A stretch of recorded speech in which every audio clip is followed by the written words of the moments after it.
سيدنا ومولانا محمد معدن الجود والكرم وآله الكرام وابنه الكريم وأمته الكريمة وبارك وسلم. اب ان صلح کلی مولویوں لیڈروں کے فریب میں سے مکر میں سے فریب میں سے ایک فریب یہ ہے کہ یہ کہتے ہیں کہ جناب یہ سنی مولوی جس قدر اپنے مخالفین پر رد کرنے میں سختی کرتے ہیں اسی قدر ان مخالفوں کا تشدد بڑھ گیا ہے. نہ یہ ان پر اس قدر سختی کرتے نہ وہ اس قدر سخت ہوتے. باقی اس رد سے نہ وہابیوں کا زور گھٹا نہ نیچری قادیانی وغیرہ نیست و نابود ہو سکے. اس طرح سنا ہوگا آپ نے لاتے ہیں کہ رد کرنے سے کیا وہابی ختم ہو گئے, کیا دیوبندی ختم ہو گئے, اور معاذ اللہ یہاں تک کہہ دیتے ہیں کہ رد کرنے سے اور بڑھتے ہیں اور وہابی بڑھ گئے دیوبندی بڑھ گئے معاذ اللہ رب العالمین. اب اس کا جواب سنیے. فرماتے ہیں وہابیوں, نیچریوں, قادیانیوں وغیرہم گمراہوں مرتدوں کا زور گھٹا یا نہیں؟ اس کے جواب میں یہ صلح کلی حضرات تو یہی کہیں گے کہ ہرگز نہیں گھٹا, لیکن اس کی سچی کیفیت کسی انصاف شعار واقف کار سے پوچھنا چاہیے کہ عبد الوہاب نجدی کی ذریت پر جو سختی کی گئی ہے اس کا کیا اثر ہوا. اگر وہ سختی نہ کی جاتی تو کیا اثر ہوتا؟ اگر ترکی سلطان سلیم ثالث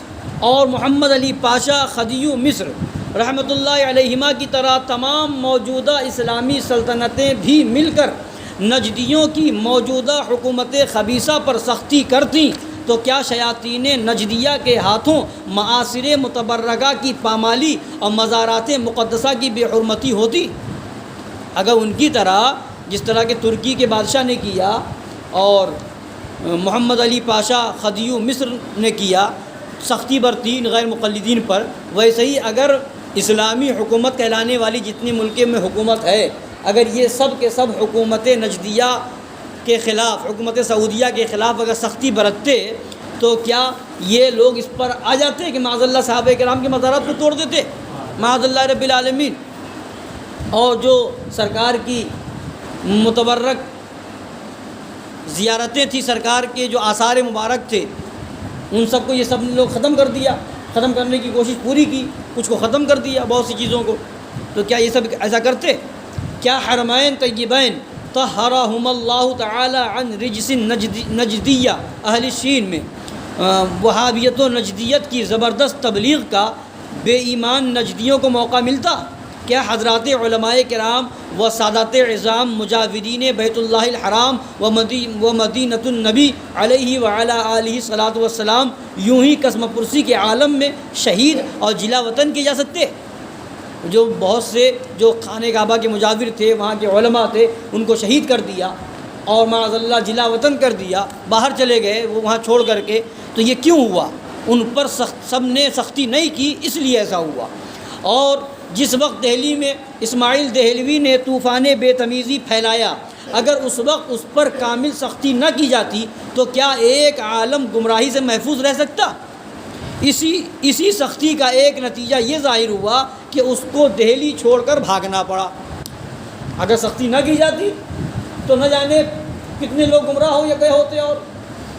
اس کے بعد جس بد مذہب نے سر اٹھایا اگر اس پر سختی نہ کی جاتی تو کیا مذہب اہل سنت کو صریح نقصان نہ پہنچتا؟ اگر سرگروہ غیر مقلدین نذیر حسین دہلوی پر مکہ معظمہ میں سختی نہ کی جاتی, قید نہ کیے جاتے, تو کیا اس وقت وہاں کے پوشیدہ غیر مقلدین جو ہندوستان سے وہاں جا کر بس گئے تھے مکہ معظمہ چھوڑ سکتے تھے؟ وہیں رہتے, نہیں چھوڑ کے بھاگتے, مگر چھوڑ کے بھاگ آئے ڈر کے مارے. کیا اگر غیر مقلدوں پر سختی کے ساتھ رد نہ کیا جاتا تو عوام اہل اسلام حدیث و قرآن کے نام سے سخت دھوکے میں نہ پڑ جاتے؟ کیا اگر نیاچرا کے رد میں سختی نہ کی جاتی رسالہ نور الآفاق و رسالہ امداد الآفاق و رسالہ تائید الاسلام وغیرہ کتب و تحریرات کی مرتد اکفر پیر نیچر کے رسالہ تہذیب الاخلاق کے رد میں اشاعت نہ کی جاتی تو 1350 برس سے زائد کا یہ قدیم سچا دین اسلام ہندوستان میں باقی رہ جاتا؟ اتنے حملے ہوئے اسلام پر اہل سنت کے خلاف نیچری اٹھا تو وہ اہل سنت کے خلاف، غیر مقلد اٹھا تو وہ اہل سنت کے خلاف، وہابی اٹھا تو وہ اہل سنت کے خلاف، دیوبندی اٹھا تو وہ اہل سنت کے خلاف، اور اس کے علاوہ قادیانی ہے تو وہ تو سیرت اسلامی کے خلاف، اسی طریقے سے معتزلی، جبریہ، قدریہ، نہ کتنے فرقے ہوئے، سب کس کے خلاف؟ اہل سنت کے خلاف۔ تو اگر ہر زمانے میں ان پر رد نہ کیا جاتا، سختی نہ کی جاتی، تو آج اہل سنت محفوظ رہ جاتے، اہل سنت کے عقائد بچتے۔ اگر یہی ہر زمانے میں کیا جاتا کہ سختی کی کوئی ضرورت نہیں، رد کرنے کی کوئی ضرورت نہیں، ان کا عقیدہ ان کے ساتھ، ہمارا عقیدہ ہمارے ساتھ، تو کوئی کسی کو برا کہتا ہی نہیں، رد کرتا ہی نہیں، حقیقت بتاتا ہی نہیں، تو لوگوں کو سمجھ میں کیا آتا؟ پھر اہل سنت کہاں پر بچتے؟ کچھ علاقے وہابی کھا جاتے، کچھ دیوبندی کھا جاتے، کچھ نیچری کھا جاتے، کچھ رافضی کھا جاتے، سب ختم ہو جاتے۔ مگر یہ نتیجہ جو اہل سنت بچے ہیں، یہ علماء اہل حق کی حق گوئی کا نتیجہ ہے، ان بد مذہبوں کے رد کرنے کا نتیجہ ہے۔ فرماتے ہیں کیا اگر قادیانیوں کے رد میں سختی نہ کی جاتی تو ہندوستان کے کلمہ گویوں کی اکثریت دجال قادیانی کی جھوٹی نبوت کا کلمہ پڑھتی نظر نہ آتی؟ صلح کلیوں کے نزدیک اگر یہ باتیں پرانی ہو چکی ہیں تو ذرا حضور پرنور، آقائے نعمت، دریائے رحمت، امام اہل سنت، مجدد اعظم، فاضل بریلوی، اعلیٰ حضرت عظیم البرکت مولانا شاہ عبد المصطفیٰ محمد احمد رضا خان صاحب قبلہ قادری برکاتی رضی اللہ تعالیٰ عنہ کی سوانح مقدسہ کو بنظر انصاف دیکھیں کہ ایک طرف شش امثالیوں اور 7 خواتم والوں کا شدید فتنہ اٹھتا ہے، دوسری طرف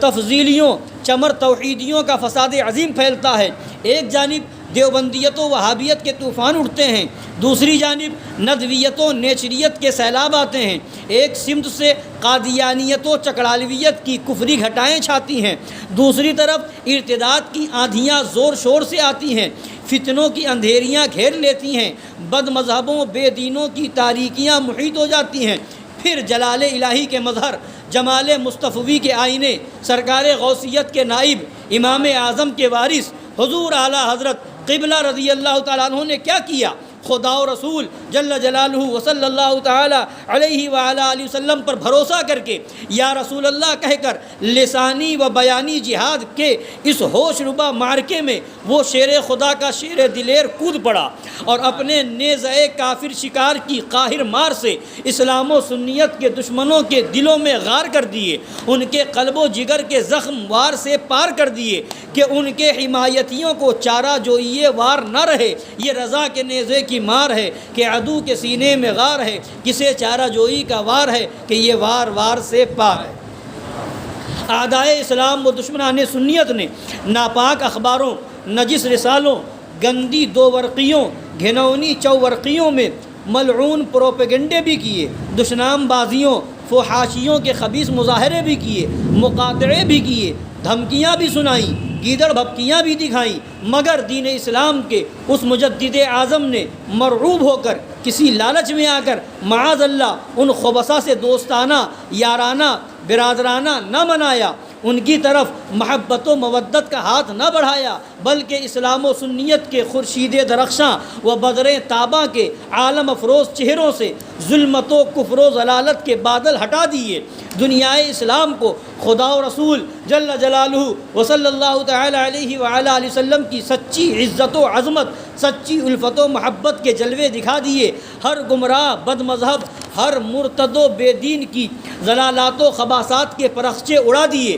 ہر باطل پرست کے جھوٹے دمدمے مٹا دیے، مسلمانان اہل سنت کو الحب فی اللہ والبغض فی اللہ کی شراب طہور کے چھلکتے ساغر پلا دیے، لاکھوں مسلمانوں کو صلح کلیت کے جہنم سے بچا کر اسلام و سنیت کی صراط مستقیم پر ان کے قدم جما دیے۔ للہ انصاف، اگر حضور اعلیٰ حضرت قبلہ رضی اللہ تعالیٰ عنہ ان بد مذہبوں بے دینوں کے رد میں قرآن عظیم و حدیث شریف کی بتائی ہوئی شدت پر عمل نہ فرماتے تو آج کیا ہندوستان میں اس 1350 برس سے زائد قدیم سچے دین اسلام و مذہب اہل سنت کے پتے نشان نظر آتے؟ ولا حول ولا قوت الا باللہ العلی العظیم۔ غرض وہابیہ، نیا چرا، قادیانیہ وغیرہم مبتدعین و مرتدین کا زور اس رد و ترد و شدت و غلظت کے سبب ضرور گھٹا، مگر بد مذہبوں کے وجود سے دنیا کو پاک کر دینا یہ اہل سنت کی کوشش کا نتیجہ نہیں، اور نہ وہ ایسا خیال کر سکتے ہیں بھائی زور تو گھٹا، لوگ تو بچے، جس کو اللہ توفیق دی، جس کو اللہ نے توفیق دی وہ بچ گیا، جس کو جہنمی جانا اس کو کیا کریں۔ باقی یہ ہے کہ بد مذہبوں، وہابیوں، دیوبندیوں، نیچریوں، قادیانیوں کے وجود سے زمین کو پاک کر دینا یہ ہمارا کام نہیں ہے، یہ ہمارا کام نہیں، مگر لوگوں کو حق بتا دینا یہ ہمارا کام ہے۔ فرماتے اور اگر اس گئے گزرے زمانے میں بھی سنی کہلانے والے جملہ واعظین، تمام علماء، جمیع مشائخ خدا و رسول جل جلالہ و صلی اللہ تعالی علیہ وعلی آلہ وسلم پر بھروسہ کر کے اپنے اپنے مقامات پر اس صلح کلیت سے بیزار ہو کر شریعت مطہرہ کی بتائی ہوئی اصل اصیل الحب فی اللہ والبغض فی اللہ پر اپنی طاقت و استطاعت بھر عامل ہو جائیں تو خدا و رسول جل جلالہ و صلی اللہ تعالی علیہ وعلی آلہ وسلم کے فضل و کرم سے ابھی کایا پلٹ سکتی ہے۔ اگر ہر عالم صلح کلیت کا رد کرنے لگے، ہر پیر صلح کلیت کا رد کرنے لگے، ہر مدرسے سے، ہر مسجد سے، ہر جلسے سے رد ہونے لگے وہابیت، دیوبندیت، رافضیت اور اس کے ساتھ صلح کلیت کا، تو ابھی کایا پلٹ جائے، ابھی منظر اور نقشہ دوسرا ہو جائے۔ فرماتے ہیں بد مذہبی، بے دینی کی طاقت گھٹ سکتی ہے، لیکن یہ تو حکم تشریعی ہے جس کی اشاعت ہم پر بقدر قدرت و بشرط استطاعت فرض ہے، اور ہوگا وہی جو اس کا حکم تکوینی ہے۔ وَكَانَ أَمْرُ اللَّهِ قَدَرًا مَقْدُورًا۔ تو ہماری اپنی کوشش تو جاری رہنی چاہیے، اللہ جس کو توفیق دے گا وہ اس معاملے میں کوشش کر رہا ہے، جس کو توفیق ملی کر رہا ہے، اور جس کو توفیق ملے گی وہ کرتا رہے گا۔ باقی یہ ہے کہ دنیا سے ان کو ختم کر دینا یہ ہمارے ہاتھ میں نہیں ہے، ہماری جتنی طاقت، جتنی استطاعت ہے اتنا ہم پر ضروری ہے، ہم لوگوں کو بتائیں گے۔ توفیق دینا، ہدایت دینا اللہ کے دست قدرت میں ہے۔ اللہ تعالیٰ ہر ایک کو حق سمجھنے کی توفیق عطا فرمائے اور اس پر عمل کی توفیق عطا فرمائے، اور ان صلح کلیوں کے مکر و قید و فریب و شر سے بچنے کی توفیق عطا فرمائے، ان سے اور ان کے سائے سے دور رہنے کی توفیق عطا فرمائے۔ آمین برحمتک یا ارحم الراحمین۔